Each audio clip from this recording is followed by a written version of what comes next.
أعوذ بالله من الشيطان الرجيم. بسم الله الرحمن الرحيم. وما أنفقتم من نفقة أو نذرتم من نذر فإن الله يعلم وما للظالمين من أنصار. إن تبدوا الصدقات فنعما هي وإن تخفوها وتؤتوها الفقراء فهو خير لكم ويكفر عنكم من سيئاتكم والله بما تعملون خبير.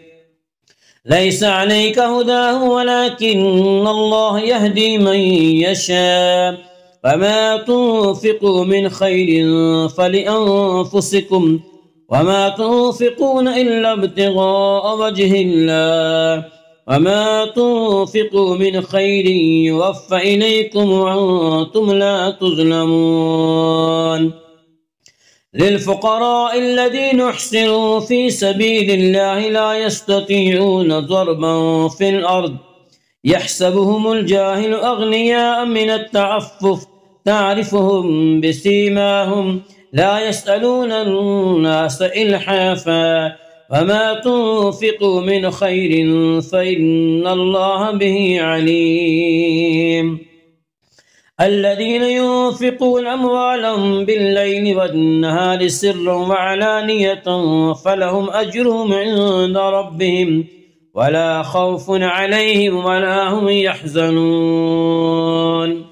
الذين يأكلون الربا لا يقومون إلا كما يقوم الذي يتخبطه الشيطان من المس ذلك بأنهم قالوا إنما البيع مثل الربا وأحل الله البيع وحرم الربا.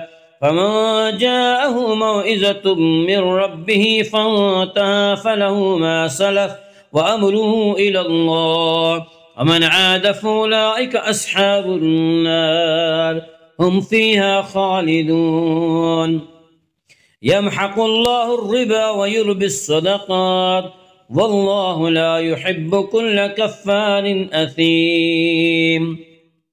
إن الذين آمنوا وعملوا الصالحات وأقاموا الصلاة وآتوا الزكاة لهم أجرهم عند ربهم ولا خوف عليهم ولا هم يحزنون.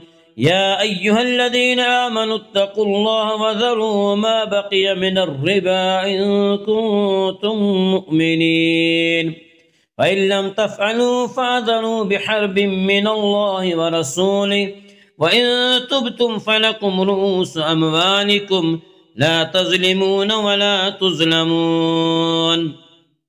وإن كان ذو عسرة فنظرة إلى ميسرة وأن تصدقوا خير لكم إن كنتم تعلمون. واتقوا يوما ترجعون فيه إلى الله ثم توفى كل نفس ما كسبت وهم لا يظلمون.